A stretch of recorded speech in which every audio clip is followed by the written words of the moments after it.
ഈ ലോക വന്യജീവി ദിനത്തിൽ ഒരാളെക്കുറിച്ച് മാതൃഭൂമി ന്യൂസ് അന്വേഷിക്കുകയാണ്. കൊലയാളി ആനയായി മാറി വെടിവെച്ച് പിടിക്കാൻ ഉത്തരവിട്ട് ദിവസങ്ങളെണ്ണി കഴിയുന്ന അരിക്കൊമ്പൻ ഇപ്പോൾ എന്തു ചെയ്യുന്നു? ഒപ്പം ഈ മേഖലയിലെ പാവപ്പെട്ട നാട്ടുകാരും ഇപ്പോൾ എന്തു ചെയ്യുകയാണ്? മാതൃഭൂമി ന്യൂസ് അന്വേഷിക്കുന്നു.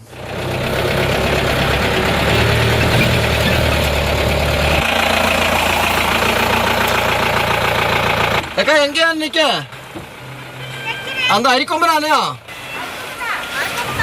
അരിക്കൊമ്പനാ മരം ഓടിച്ചിടുന്നുണ്ടോ? അരിക്കൊമ്പനാണോ? മറിച്ചിടുവാ? അതില് പോയ പ്രശ്നമാവോ? അരിക്കൊമ്പനെ വെടിവെക്കാൻ പോവാണല്ലോ. അരിക്കൊമ്പനെ വെടിവെക്കാൻ പറ്റുമോ? അതിനാ ഭയങ്കര ഊരുള്ള ആനയല്ലോ. വെടിവെച്ച കിട്ടിയല്ലേ? കഴിഞ്ഞ പ്രാവശ്യമൊക്കെ ഒരു 3 മയക്കോടി വെച്ചിട്ടും രക്ഷോട്ട് പോയതല്ലേ. അതെ. അതുകൊണ്ട് എങ്ങനെയാന്നുള്ളത് പറയാൻ പറ്റില്ല. വയനാട്ടിൽ പിടിച്ച ആനയെ പോലെ അല്ല. ചേട്ടൻ ഓർക്കുണ്ടോ അന്ന് വെടിവെച്ച്? 2000 ഇപ്പൊ 3 വർഷമായി. 3 വർഷം മുമ്പ് ഇതുപോലെ കുങ്കിയാനകളെല്ലാം വന്ന് നമ്മുടെ മുത്തമ്മച്ചോല എന്ന് പറയുന്ന സ്ഥലത്ത് വെച്ച് വെടിവെച്ചായിരുന്നു. 3 ഫ്രിഡ്ജ് എൻ്റെ പുറത്തിരിപ്പുണ്ടായിരുന്നു. എന്നിട്ടും കുങ്കിയാനയൊക്കെ അടുത്ത് വന്നു കഴിഞ്ഞപ്പോഴത്തേനും എന്തോ ആന മയക്കാൻ വീണോ ഇല്ല. അത് കഴിഞ്ഞ് ദൗത്യം പരാജയപ്പെട്ടു പോകുമായിരുന്നു. കണ്ടിട്ടുണ്ടോ ഇതിനെ നേരിട്ട്? പിന്നെ ഇഷ്ടംപോലെ. എൻ്റെ ഈ വണ്ടി തന്നെ ഒരു പ്രാവശ്യം കുത്തിപ്പോക്കിയത് അരിക്കൊമ്പനായിരുന്നു.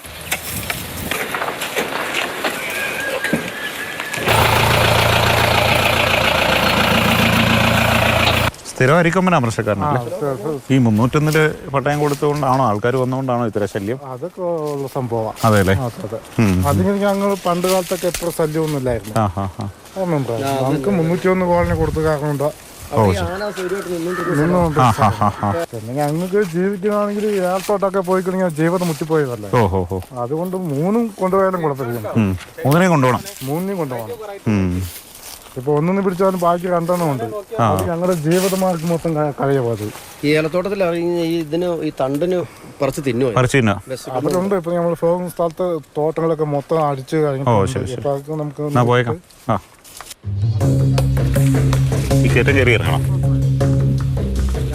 ഇപ്പൊ ഇവിടെ ഏതാനേ ഉള്ളേ? ഇപ്പൊ അരിക്കൊമ്പൻ. ഇന്നലെ അരിക്കൊമ്പൻ നശിപ്പിച്ചത്. എല്ലാ ദിവസവും പ്രശ്നമാണ്. എല്ലാ ദിവസവും പ്രശ്നമാണ്. എവിടെയുണ്ട് ഇപ്പൊ? മേലുണ്ട്. ഫോട്ടോ എവിടെ പോയി? ഫോട്ടോ സാറേ ഇന്ന് രാത്രി വെളുക്കുന്നവരെ ഉണ്ടായിരുന്നു. പക്ഷേ നമ്മൾ ഈ അരിക്കൊമ്പ് തട്ടിയിട്ട് എവിടെയോ പോയി. പോട് ഇവിടെ കരയിൽ തന്നെ കാണാം. നോക്കാം നമുക്ക്. കാളിമുത്തു ബോട്ടുമായിട്ട് വരുവാണ്. ഈ ബോട്ടിന് വേണം ഇനി ഞങ്ങൾക്ക് അക്കരെ എത്താൻ. കാരണം ഈ കരയിലാണ് അരിക്കൊമ്പൻ വെള്ളം കുടിക്കാനായിട്ട് വന്നത്. ഇത് കാളിമുത്തു അരിക്കൊമ്പനെ 2017 വെടിവെച്ചപ്പോൾ ആദ്യം അടുത്തെത്തിയ ഫോറസ്റ്റ് വാച്ചറാണ്. അന്ന് എന്തായിരുന്നു സംഭവിച്ചത്? ഞങ്ങൾ പിന്നെ വെടിവെച്ചു. ഒരു 7 ഇഞ്ച് വെടിയാകുമ്പോൾ ഇവന് മയക്കിട്ടു. മയക്കിട്ട് ഇവന് കാലൊക്കെ തളച്ച് കെട്ടുമ്പോൾ പെട്ടെന്ന് എന്തോ ഒരു വിളി വന്ന് വരുമായിരുന്നു അവിടെ നിന്ന്. അപ്പം നമ്മൾ DF സാർ പറഞ്ഞു, ഇത് വേണ്ട മക്കളെ, അപ്പം നമുക്ക് പിടിച്ച സ്ഥലത്തെ തന്നെ അയച്ചു വിടണം എന്ന് പറഞ്ഞു. ഞാൻ തന്നെ കത്തിയും കൊണ്ട് ഈ വള്ളിയൊക്കെ എല്ലാം വെട്ടി കയ്യിലൊക്കെ കണ്ടിച്ചിട്ടിട്ട് അങ്ങനെ തന്നെ അയച്ചു വിട്ടിച്ച് പോയതാണ്. ഒരു കുഴപ്പമില്ല സാറേ. പഠിക്കണ്ട വൈരാട്ടുള്ള.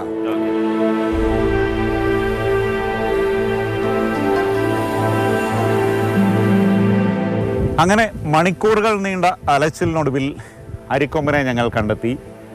അത് കണ്ടോ, ആനയിറങ്കൽ ഡാമിൻ്റെ ക്യാച്ച്മെൻറ്റ് ഏരിയയോട് ചേർന്ന് വെള്ളത്തിൽ ഇറങ്ങി നിന്നുകൊണ്ട് പുല്ല് തിന്നുകയാണ്. ഇനി ഏതാനും ദിവസങ്ങൾ മാത്രമാണ് ഇവനിങ്ങനെ ആസ്വദിച്ച് ഈ മേഖലയിൽ പുല്ലൊക്കെ തിന്ന് ഈ സ്വന്തം സ്ഥലമായി ഇവിടെ ഈ ഡാമിനോടൊക്കെ ചേർന്ന് നടക്കാൻ കഴിയുള്ളൂ. വെടിവെക്കാൻ സർക്കാർ ഉത്തരവിട്ടൊരു ദിവസങ്ങളായി. ഇനി ഏതാനും ദിവസങ്ങൾ മാത്രം അരിക്കൊമ്പന് ഈ പ്രദേശങ്ങളിൽ ഇങ്ങനെ സ്വസ്ഥമായി അലയാൻ കഴിയുള്ളൂ.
ഇത് ആനയെ നിരീക്ഷിക്കാൻ നിർമ്മിച്ചിരിക്കുന്ന ഏർമാടങ്ങളാണ്.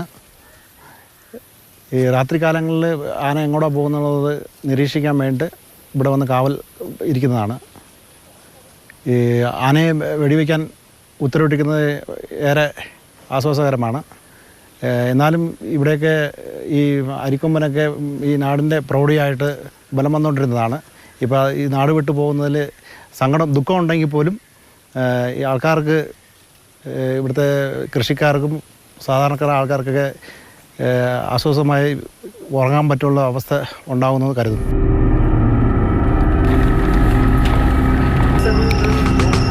ഇപ്പോൾ സമയം ഏതാണ്ട് രാത്രി 12 മണി കഴിഞ്ഞിരിക്കുകയാണ്. ഞങ്ങളിപ്പോൾ നിൽക്കുന്ന ചിന്നക്കനാലിനടുത്ത് ചെമ്പകത്തൊഴുകുടി എന്ന ആദിവാസി കുടിയിലാണ്. ഈ അരിക്കൊമ്പൻ്റെ പ്രധാനപ്പെട്ട ഒരു സഞ്ചാരപാതയാണ് ഈ കുടിയിലൂടെ. ഇവരൊക്കെ ഉറങ്ങാതെ നിൽക്കുന്നവരാണ്. അത്രയധികം ഭീതിജനകമായ അന്തരീക്ഷത്തിലൂടെയാണ് ഇവർ ഓരോ രാത്രിയും തള്ളി നിൽക്കുന്നത്. ഒരുപാട് പ്രത്യേകതകളുണ്ട്. കാരണം വീടിൻ്റെ മേളിൽ ഏറുമാടം കെട്ടി താമസിക്കുന്നവരുണ്ട്. ആ കാഴ്ചകളൊക്കെ കാണുമ്പോൾ ഈ കാട്ടാനകളുടെ ആ ഭയാജനകമായ അന്തരീക്ഷത്തിലൂടെ എങ്ങനെയാണ് ഇവർ ജീവിക്കുന്നത് എന്ന് നമുക്ക് മനസ്സിലാക്കാൻ പറ്റും.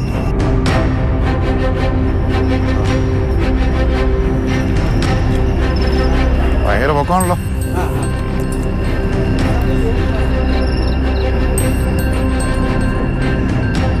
ഇത് ചെമ്പകത്തൊഴുകുടിയിലെ അറുമുഖത്തിൻ്റെ വീടാണ്. വീടിൻ്റെ 2ാം നിലയിൽ അദ്ദേഹം ഒരു കാവൽമാടം ഉണ്ടാക്കി വെച്ചിരിക്കുകയാണ്. കാരണം ഈ വീട് സ്ഥിരമായിട്ട്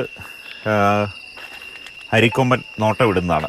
എത്ര ദിവസം വരും? ഒരു മാസമൊക്കെ ഇപ്പൊ എന്ന് പറഞ്ഞാൽ ഇപ്പൊ ഏത് സമയം വരും എന്ന് പറയാൻ പറ്റില്ല. ഇന്നലെയൊക്കെ ഉറക്കം ഒഴിച്ചില്ല. രാത്രിയും അരിക്കൊമ്പൻ വന്നിട്ട് പറഞ്ഞാൽ ഉറങ്ങിയിട്ടില്ല. കിടക്കാൻ മാത്രമുണ്ട്. കിടക്കാൻ മാത്രമേ ആന താഴെ വന്നു കഴിഞ്ഞാൽ എന്ത് ചെയ്യും? ഒന്നും ചെയ്യാൻ പറ്റില്ല. എന്തെങ്കിലും ലൈറ്റ് അടിച്ച് ഇങ്ങനെ കാണിക്കുക, അത്രേ ഉള്ളൂ. എല്ലാ രാത്രിയിലും മിക്കവാറും ഇവിടെ വരും. കതകിന് മുട്ടും. അവർക്ക് ജീവിക്കാൻ പേടിയാണ്. ആകെ പ്രശ്നങ്ങളാണ്. അതുകൊണ്ടാണ് ഈ 2ാം നിലയിൽ ഏറുമാടം കെട്ടിയിട്ട് അറുമുഖം താമസിക്കുന്നത്.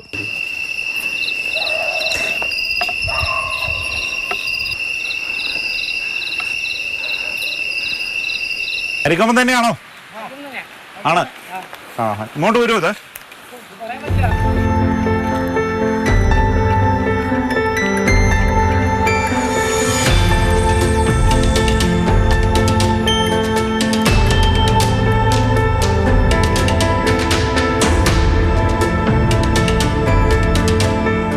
ഈ ഒരു പ്രത്യേക ടെററിൽ നിന്ന് ഒരെണ്ണത്തിൽ ഒരു ആനയെ ക്യാപ്ചർ ചെയ്യുക എന്ന് പറയുന്നത് വളരെ ഹൈലി റിസ്കി ഓപ്പറേഷനാണ്. കാരണം ഇവിടെ ഒന്നാമത്തെ കാര്യം ജനവാസ മേഖലയാണ്. രണ്ടാമതായിട്ട് ആനയുടെ സുരക്ഷ നോക്കണം, പബ്ലിക്കിൻ്റെ സുരക്ഷ നോക്കണം.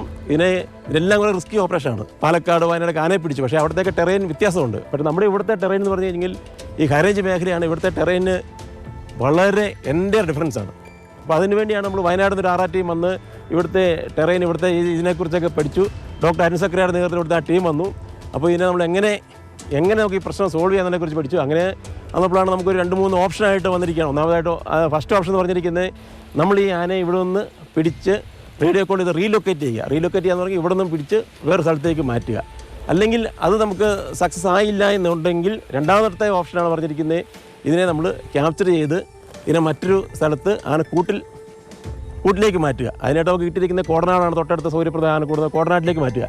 ഇനി മൂന്നാമത് വരയ്ക്ക് ഇവിടുത്തെ ടെറൈൻ്റെയൊക്കെ പ്രത്യേക കാരണം നമ്മുടെ ലോറി വരെ അന്ന് എത്താൻ പറ്റാതെ ഡാറ്റ നിൽക്കുകയാണെങ്കിൽ എത്താൻ പറ്റാത്ത സാഹചര്യം വന്നു കഴിഞ്ഞെങ്കിൽ അവിടെ തന്നെ നമ്മൾ GSM കോളറിങ് നടത്തി അവിടെ തന്നെ റിലീസ് ചെയ്യുക. ഇങ്ങനെ 3 ഓപ്ഷനാണ് നമ്മൾ സെലക്ട് ചെയ്ത് നമ്മൾ അതിൻ്റെ മുന്നോട്ട് പോയിക്കൊണ്ടിരിക്കുകയാണ്.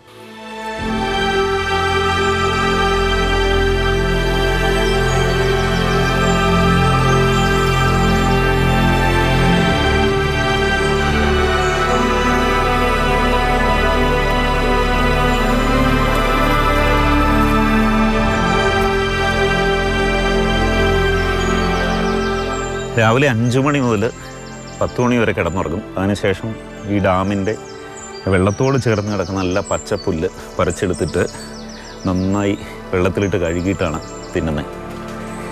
ഇനി ഏതാനും ദിവസം കൂടെ ഉള്ളൂ ഇങ്ങനെയുള്ള തീറ്റകളൊക്കെ.